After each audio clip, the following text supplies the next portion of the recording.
Assalamualaikum warahmatullahi wabarakatuh. Yang terhormat Prof. Nadiroh MPD, selaku dosen pengampu mata kuliah Filsafat Ilmu juga Dasar-Dasar Ilmu Sosial, juga teman-teman sekalian yang saya banggakan.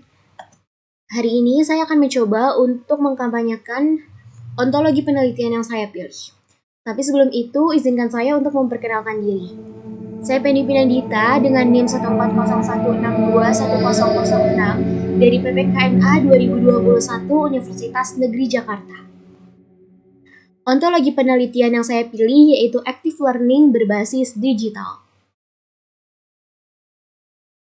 Selanjutnya, ada alasan-alasan mengapa saya memilih ontologi ini. Yang pertama, semua itu disebabkan karena ini. Sebentar. Suatu fakta di mana kita bisa menceritakan sesuatu dengan siswa dengan sangat cepat, namun siswa akan melupakannya dengan lebih cepat. Karena apa? Karena metode-metode konvensional yang biasanya digunakan oleh guru hanya melibatkan siswa secara pasif, di mana guru diminta untuk mengajar dengan metode ceramah di depan kelas, sehingga hal ini membuat siswa akan lebih cepat untuk melupakannya, karena ada lagi satu fakta di mana Konfusius pada 505 yang hidup pada 551 sebelum Masehi sampai 479 sebelum Masehi mengatakan bahwa yang saya dengar saya lupa, yang saya lihat saya lupa, yang saya kerjakan saya pahami. Hal ini tentunya bisa menjadi teguran bagi dunia pendidikan di Indonesia yang mana masih menggunakan metode-metode konvensional. Sekarang revolusi belajar sedang dilakukan dan sedang gencar dilakukan yang digawangi oleh Menteri Pendidikan saat ini. Semestinya kita sebagai guru PPKN harus mendukung penuh program dari Mas Menteri ini. Yang selanjutnya, active learning itu apa? Sebenarnya penerapan active learning sendiri berdasarkan pada teori Gestalt atau insightful learning theory yang menekankan pentingnya belajar melalui proses untuk memperoleh pemahaman.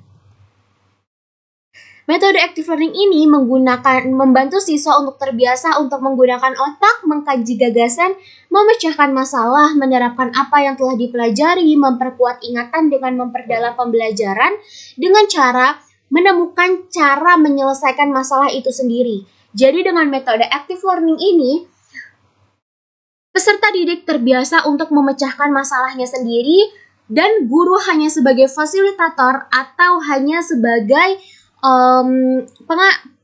sebagai jembatan untuk memberitahu bahwa ada teori yang harus diuji, ada teori yang sudah disampaikan oleh para ahli sebelumnya, dan peserta didik harus menemukan bagaimana caranya memahami proses belajar itu sendiri. Yang selanjutnya sepertinya di Indonesia sendiri pada anak-anak TK itu sudah menggunakan metode active learning karena guru-guru TK sudah menyadari bahwa anak TK memiliki fokus yang sebentar kalau tidak menggunakan active learning, sehingga perlu dilibatkan secara utuh. Dan sebenarnya anak-anak di sekolah menengah pun baik SMP maupun SMA juga perlu dilakukan demikian.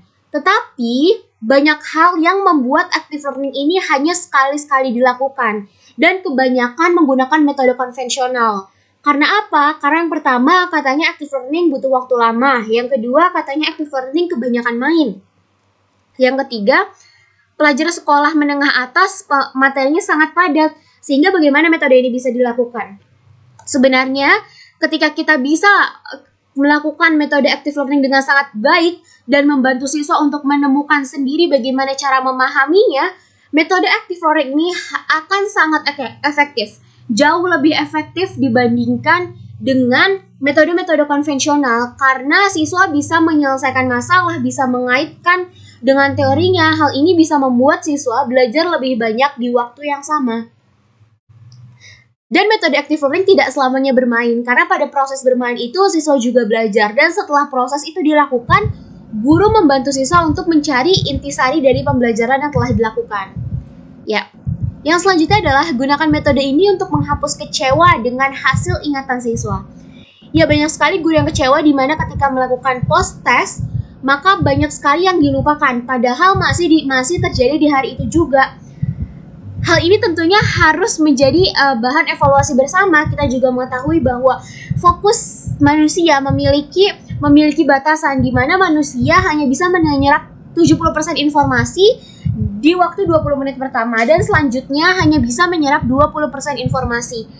Hal ini juga semestinya menjadi bentuk penyadaran kepada kita yang akan menjadi guru bahwa perlu diadakannya perubahan dalam proses belajar mengajar.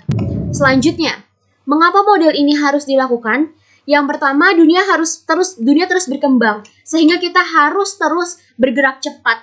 Hal ini tentunya perlu dilakukan ketika siswa belajar di sekolah, baik sekolah menengah pertama dan sekolah menengah atas. Karena kita harus membiasakan siswa untuk bergerak lincah mengikuti perubahan zaman yang akan terjadi. Selanjutnya, kemampuan bicara guru dan mendengar siswa tidak seimbang, karena pada buku 101 Cara Mengajar yang ditulis oleh Melvin L. Silberman mengatakan bahwa guru bisa berbicara 100-200 kata setiap menitnya, tetapi siswa hanya bisa mendengar 50-100 kata setiap menitnya. Tentunya, dengan adanya fakta demikian, maka kita bisa mengetahui bersama akan banyak sekali informasi-informasi yang tidak diterima siswa dengan baik. Sehingga kita perlu untuk melibatkan siswa secara utuh. Seperti yang sudah saya sampaikan, kemampuan fokus anak sangat terbatas. Ya, selanjutnya, metode active learning diciptakan untuk menghargai manusia ciptaan Tuhan yang diciptakan berbeda, dengan kecerdasan yang berbeda. Dengan kecerdasan yang berbeda, dengan hal yang berbeda yang diciptakan Tuhan, akan menjadikan peserta didik untuk terbiasa untuk saling membutuhkan dan saling melengkapi. Sehingga active learning adalah cara menghargai perbedaan kecerdasan yang ada pada setiap siswa sebagai bentuk pemberian dari Tuhan. Sebenarnya apa metode active learning? Bagaimana cara pengaplikasiannya? Yang pertama, ada digital project based learning, di mana kita bisa membebaskan siswa dalam ini pembelajaran PPKN, membebaskan siswa untuk membuat project, tetapi harus berbasis digital.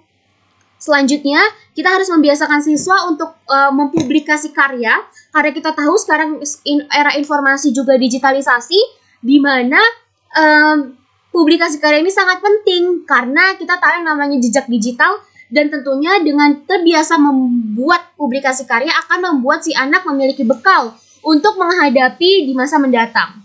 Yang selanjutnya ada membiasakan siswa membentuk assignment catalog di Google Sites, di mana kita terbiasa untuk mendigitalisasi tugas-tugas yang sudah diberikan dan dibentuk katalog di Google Sites.